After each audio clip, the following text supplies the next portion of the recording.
Now that we've learned how to make confidence intervals in R, let's take a look at how to make hypothesis tests.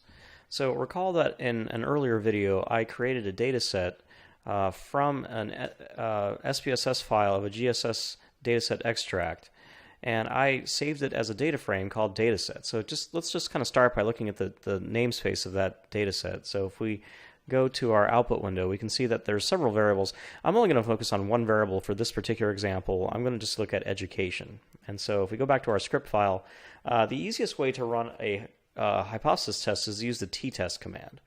And that's part of the base R package. And so I'm going to show a couple of examples of estimating various tests. The first is going to be a two-tailed test with a 0.05 alpha level.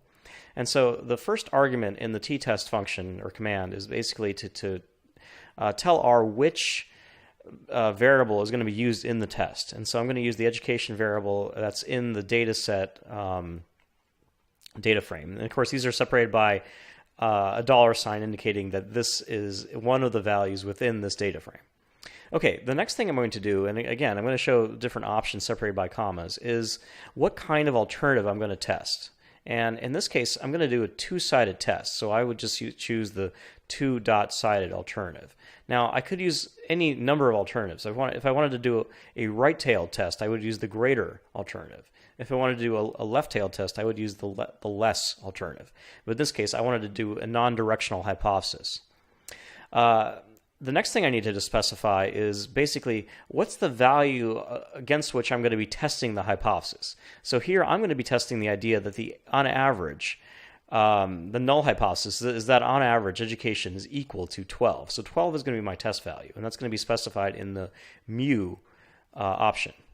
And then the final thing I have to do is just specify the confidence level, and I'm going to use a 95% confidence level, indicated here with the value of 0.95. So if I just highlight this and I run it, if I just go to my output window and kind of scroll into it, zoom into it, I can look at the results and try to figure out what they mean. So this basically told me that it did a t-test, and it calculated a t-value of 21.701. So that's a huge number. So that basically says that if the null hypothesis is true, that is, if the true population mean education really is 12, then the sample result that we're finding is over 21 standard deviations away from the hypothesized value of the true population mean. That seems very unlikely. And we have here the degrees of freedom that we have, 1,971. So we started with a analysis sample of 1,972, and we lost 1 degree of freedom. And then we have a p-value of 2.2 times 10 to the negative 16. So that's an extremely small number, and that makes sense because we have a very large test statistic. And so because our p-value is far less than 0.05, I mean, the number itself is like, imagine 15 zeros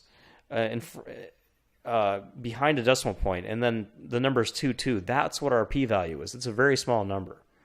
And so this is testing the alternative hypothesis that the true mean is not equal to 12, right? So if we can reject the null hypothesis because we have a very small p-value and a very large t-statistic, then we have more evidence in favor of our research hypothesis. And that means that we can conclude, based on this evidence, that the average value in the population of education is not 12. It's probably not equal to 12. And so we reject the null hypothesis in favor of the research hypothesis in this case. Okay, so let's look at one more test. This will be a one-tailed test in which we'll evaluate it in the right tail of the distribution using a 0.01 alpha level. So again, we use the Ttest command. Again, we're going to use the education variable that's part of the dataset data frame. We're going to test the alternative hypothesis that actually education is greater than some value, and then the value that we're going to use is 12, and so we're going to specify that with the mu option. At this time, we're going to use a 99% confidence interval and see if that makes a difference. So we'll highlight this, we'll run it, and then we'll go to our output window. And again, we see that we have a very large test statistic, 21.70. We have a very small p-value, 2.2 times 10 to the negative 16. So this is far lower than our alpha level, 0.01. Our t statistic is enormous. It's telling us that if this null hypothesis is true, we're finding a sample result that's over 21 standard deviations or standard errors away from the middle. And that means that we can reject the null hypothesis in favor of the alternative hypothesis. And it's telling us here that the alternative hypothesis is that the true mean is greater than 12. That's what we're going to conclude in this case. And so that's just kind of a quick overview of how to do hypothesis testing, very simple hypothesis testing in R.